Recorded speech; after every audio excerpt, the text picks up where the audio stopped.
So my next question is, what would you consider as evidence of success of a particular surveillance operation and or intelligence information gathering activity?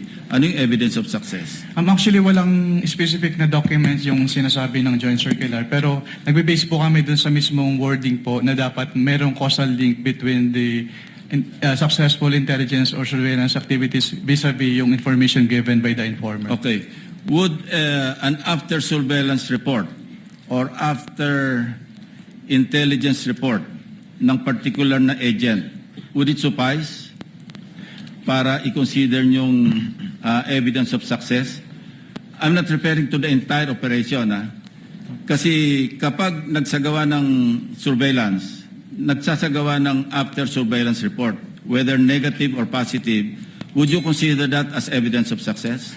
Katulad po ng sinabi ko, tinitingnan po namin yung causal link. Kung may causal link between the success and the information given by yun ang problema kasi bitin nga yung inyong audit. So I would reiterate, i-recommend mo na i-amend ninyo yung inyong circular. Thank you.